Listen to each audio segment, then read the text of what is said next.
පිටිපස්සේ තියෙන තේ කෑල්ලට ඉර එළියේ වැටිලා කොළ පාටෙන් දිස්නි දුන්නට මොකද අද නම් මට උදේම නැගිටින්න ටිකක් පරක්කු වුණා. රෑ තිස්සෙම දරුවෝ දෙන්නව නිදි කරන්න ඔට්ටු වෙලා අපි හැමෝටම නිින්ද ගියේ පාන්දර වෙද්දි. ඒ වෙද්දි ඉතින් මම මගේ වැඩ කටයුතු ටිකට ගොඩක්ම පරක්කු වෙලයි තිබුණේ. ඉක්මනට ගිහිල්ලා මූණකට සෝදගෙන තේ එක බීලා සුපුරුදු විදිහටම දරුවෝ දෙන්නගේ රෙදි ටිකත් අරගෙන ගිහින් හොදලා ඒ ටිකත් වේලෙන්න අවුවෙන් තියලා තමයි මම ගේ අස්කන්න වැඩ ටිකට අත ගැහුවේ.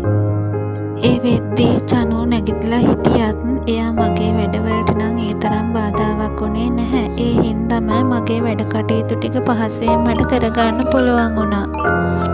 කොච්චර කොහොම වුණත් මැස්සන්ගේ වදෙන් නම් බේරිල්ලක් ඇත්තෙම නැහැ. ඉතින් මම මුලින්ම කාමරේ ඇස් කරන්න ඉස්සෙල්ලාම කරේ හඳුන් කූරක් ගෙනහැල්ලා කාමරේ පුරාම අල්ලපු එක. ඉතින් ඒකත් පැත්තකින් තියලා තමයි ඇඳ අස් කරන්න පටන් ගත්තේ. පරක්කු වෙලා ඇහැරුණාම ඉතින් ගෙදර හැම වැඩක්ම කන පිට. මොකද වෙලාවෙ ඉක්මනට ගෙවිලා යන නිසා අපිට කරගන්න තියෙන වැඩ ටික වැඩි. ඒ වුණත් ඉතින් කරගන්න තියෙන වැඩ ටික ඒ විදිහට කරගන්න ඕනනේ වෙලාව ගියත්. වැඩ වැඩි වුණාම ඉතින් අපිට තියෙන ලොකුම ප්‍රශ්න තමයි කොහෙන් පටන්ගෙන කොහෙන් ඉවර කරන්නද කියන ප්‍රශ්නේ. ඉතින් කොහොම වුණත් මම මගේ වැඩ එකින් එක පිළිවෙලට තමයි ඉවර කරගන්නේ. මොකද එක වැඩක් භාගයක් කරලා අනිත් වැඩේ කරන්න යන එක ගොඩක් දුරට අඩුයි. ඒ වුණත් බබාලා දෙන්නත් එක්ක ගෙවන ජීවිතේ ඒ තරම් ලේසි පහසු දෙයක් නන් නෙවෙයි. ඉතින් සමහර වෙලාවට කරන කියන වැඩ අතරමඟ දාලා යන්න වෙන අවස්ථාවල් නැතුවම නෙවෙයි. කොච්චර කාර්යබහුල ජීවිතයක් ගෙවුවත් කරන වැඩේ පිරිසිදුවට පිළිවෙලට ලස්සනට කරාම ඒ කාර්යබහුලත්වය ඇතුළෙදිම මට මගේ හිත නිවා ගන්න ස්පාසුවක් ලැබෙනවා.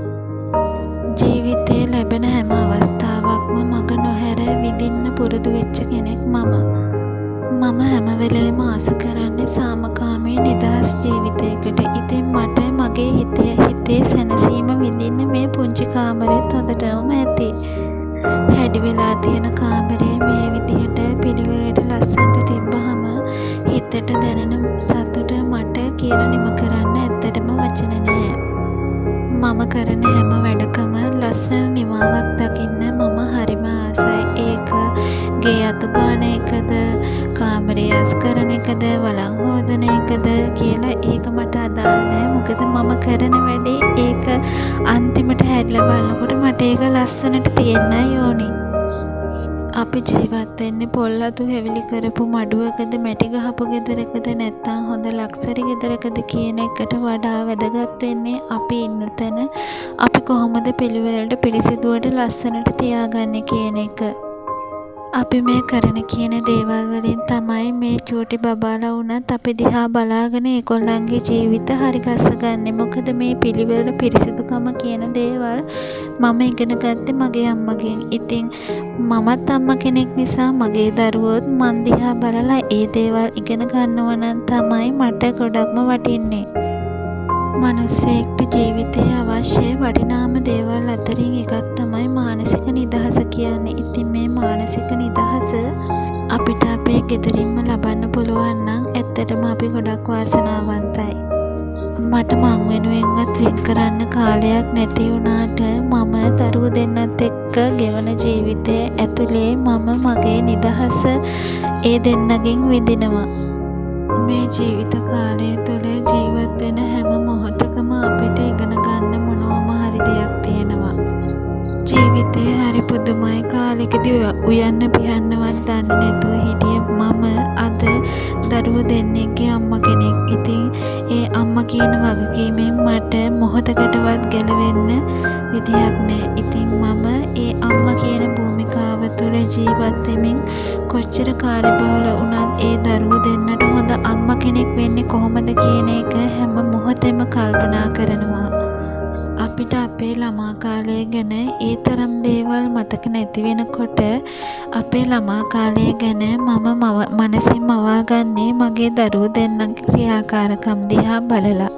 මේ කාර්යබහුලත්වය අපේ ජීවිතවල රැඳිලා තියෙන්නේ බොහෝම ටික කාලයයි. මොකද දරුවෝ හැමදාම එකම තැන ඉන්නේ නෑ. එයාලා දවසින් දවස ලොකු වෙනවා. කාමරයෙන් පිට වෙන්න මොහොතකට පෙර ආපහු හැරිලා බලද්දී විඩාබර මගේ හිත මේ දසුනින් සුවපත් කරනවා. ඒකයි මම කිව්වේ මගේ ගෙදර තමයි මගේ හිත නිවන භාවනාව කියලා. චනු බබාව නිදි කරලා එන අතරතුරේදී අප්පච්චි කොවි බබයි සාලේ මැද්දට වෙලා බරටම වැඩ.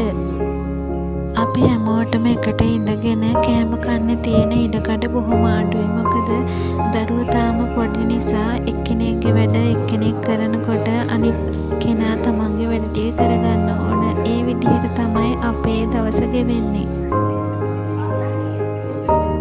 බලන්නකෝ එක්කෙනෙක්ට හොඳටම බඩගිනි වෙලා එයාට උදේ කෑම එක ලැබෙනකන් තමයි බලාගෙන ඉන්නේ. අප්පච්චි කොවි බබයි උදේ ආහාරය ගන්න අතරතුරේදී මම ඉක්මනට ආවේ මගෙන් අතුගාලා ඉවර කරපු කුස්සියේ ඉතුරු ටික අතුගා ගන්න.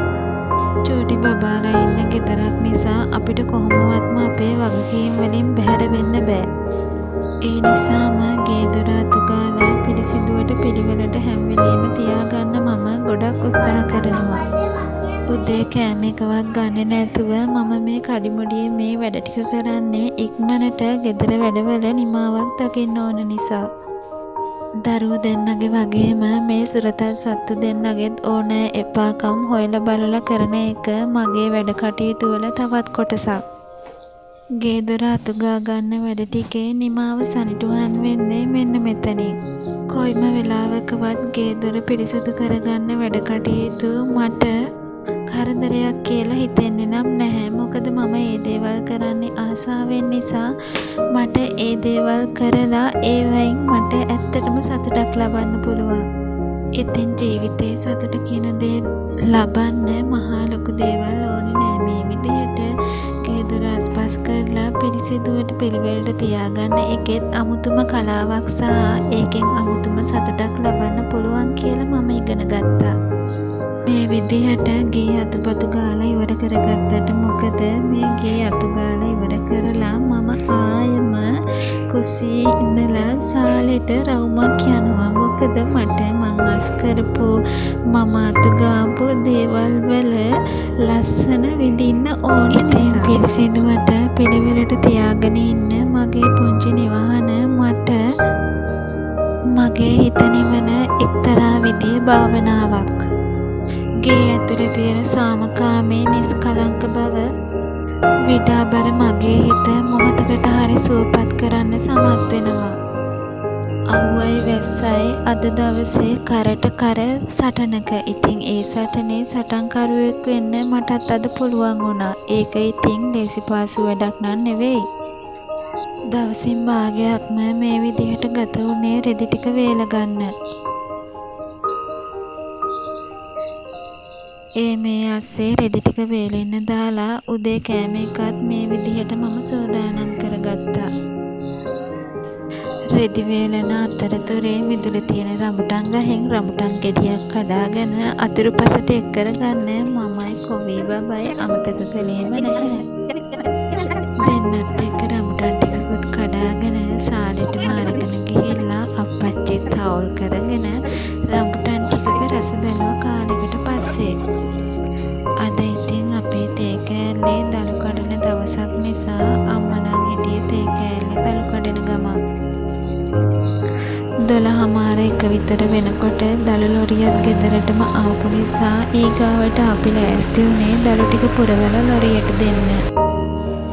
චනු බබත් මේ වෙනකොට තද නින්දකට වැටිලා හිටපු හින්දම අපි හැමෝටම දළු පුරවන වැඩේට එකහුව වෙන්න පුළුවන් වුණා. දළු ටික පුරවලා මේ විදිහට ලොරියට දෙද්දිම අපේ දවසේ භාගයක්ම මේ විදිහට ගත වෙලා හමාර වුණා. ඉතින් අපිටත් නොදැනීම මේ වෙනකොට අද දවසෙන් භාගයක්ම මේ විදිහට ගෙවිලා ගිහින්. ඉතින් මෙච්චර වෙලා මාව අහන් හිටියට ඔයාලට ගොඩාක් ස්තුතියි.